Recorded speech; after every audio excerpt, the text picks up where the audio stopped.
body.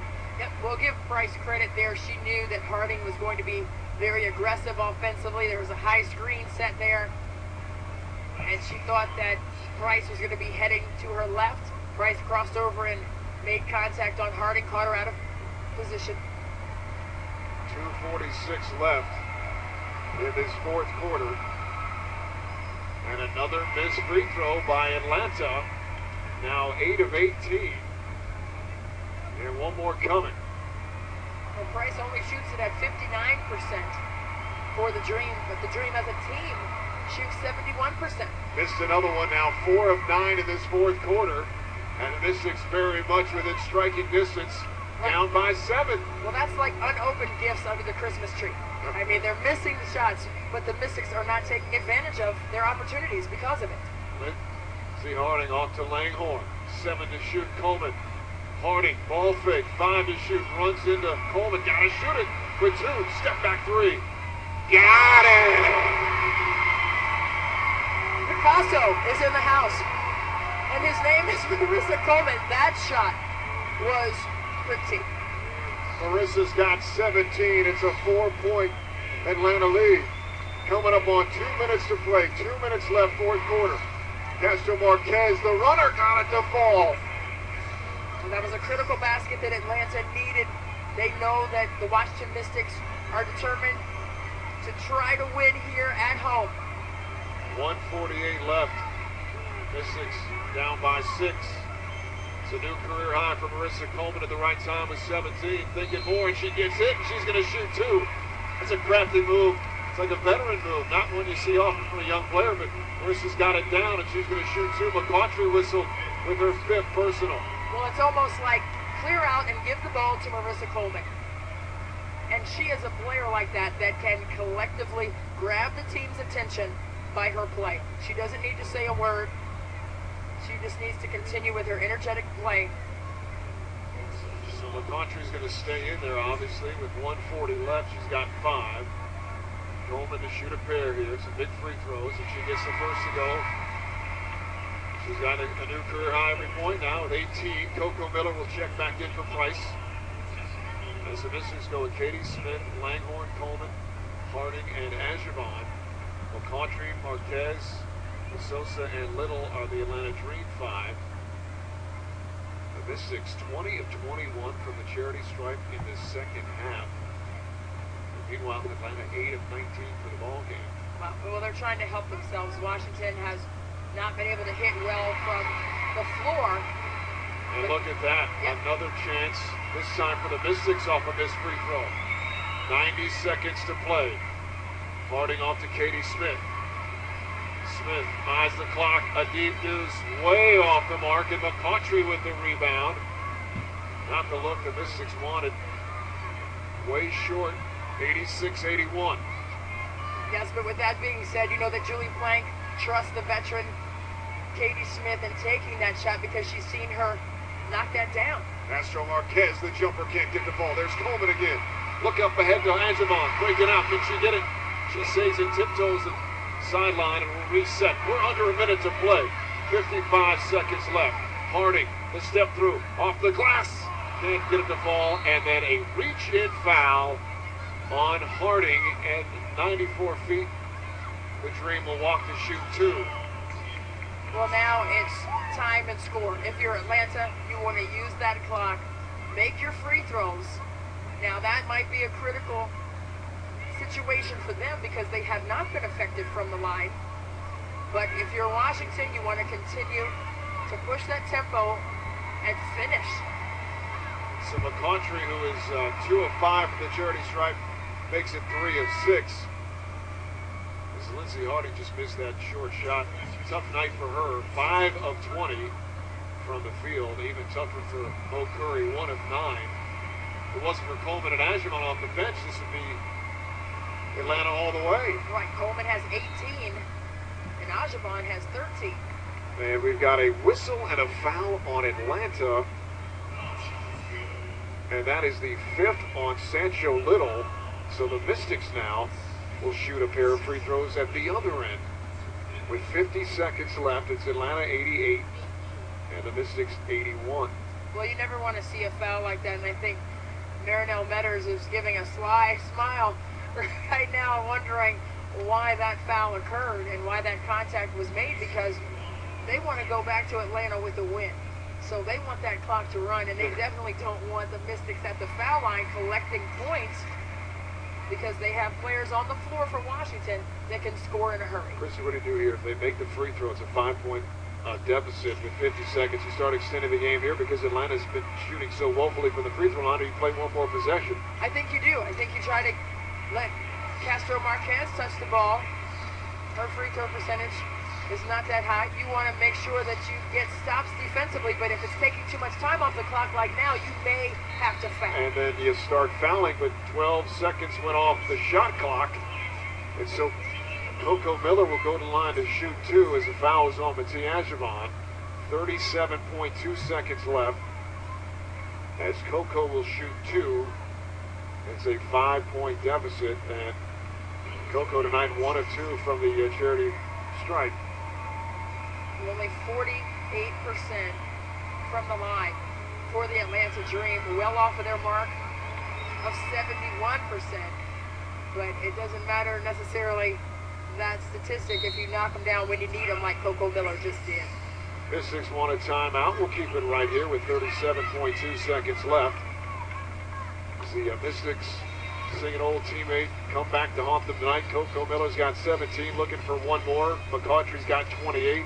Castro Marquez with 19. DeSosa with 12.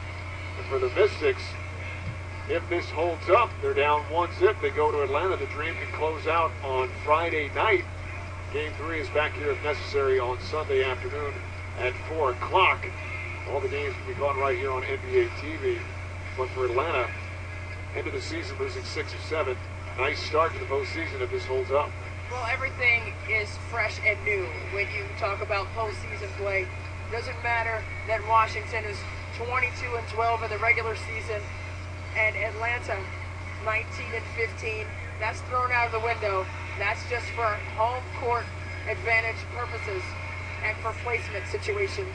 Now it's a new season, and Atlanta knows that. They've come into D.C. with a sense of urgency, knowing that they need this win in order to have any chance of advancing in these playoffs. And they could close it out on Friday night back in Atlanta. All right, so Mystics here 37.2. One more free throw coming up for Coco Miller. You're obviously thinking 3 first, or maybe you're trying to dribble drive quickly for twos. What do you do here if you're truly playing?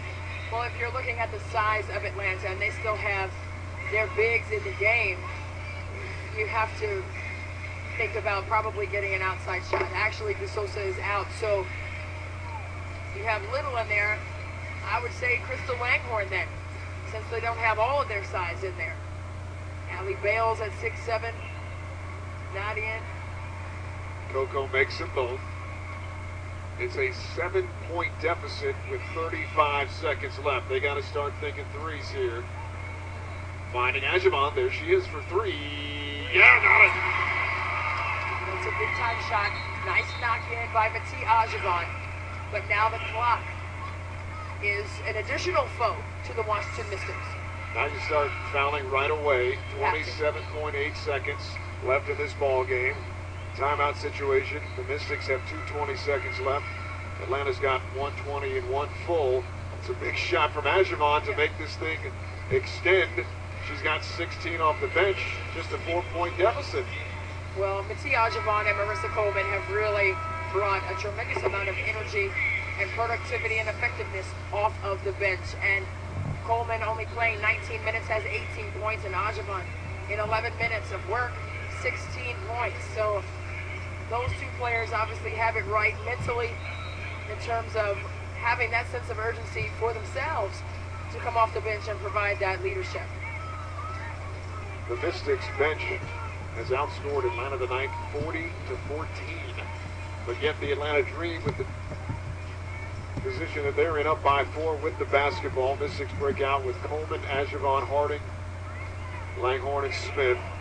Price will inbound with Miller, Castro Marquez, Little, and McCautry. You don't want to foul McCautry or Miller. And they get it into Miller, and she gets hit right away and she's going to shoot 2. Only about a second goes off the clock, less than that. And it's a 4th on Ajavon. Well, that was smart to get the foul right away and not let a lot of time expire off of the clock, because you want to have more opportunities to score with that clock at 27 seconds. So Coco Miller, she's got 18 points. 2 big free throws coming up here.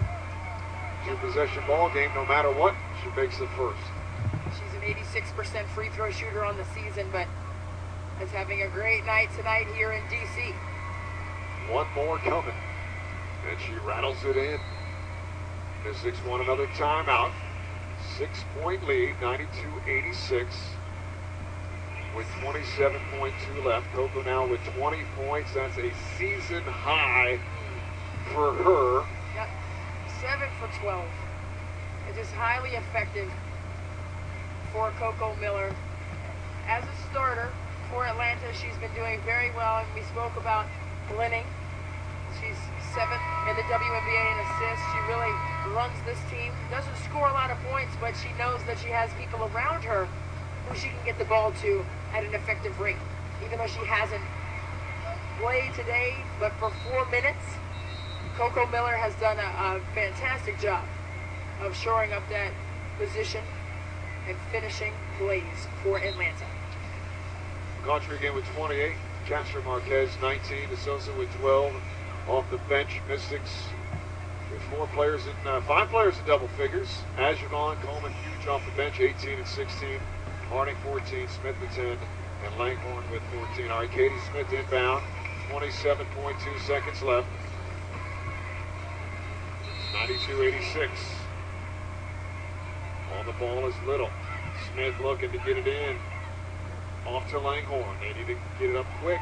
Smith lost her footing, lost it. Did the Mystics get it back? Yes, they did. Somehow they did, but then they turn it over. But Coleman comes away with it. 17 to play. Langhorne underneath for 2. And Atlanta wants a timeout. That was helter-skelter basketball. Somebody finally came up with it. It was Coleman. Saved it from a possible turnover. Yeah. And Langhorne scores to cut it to 4 again with 14.2 seconds left. Well, again, you see Marissa Coleman coming up with big plays, whether she's scoring or allowing her teammates to score. She has provided a humongous offensive punch for the Washington Mystics, and right there connected with her former Maryland teammate, Crystal Langhorne, who finished inside. It's a 20-second timeout by Atlanta. 14.2 seconds left. It's game 1 of the Eastern Conference WNBA playoffs. Indiana, New York, that's tomorrow.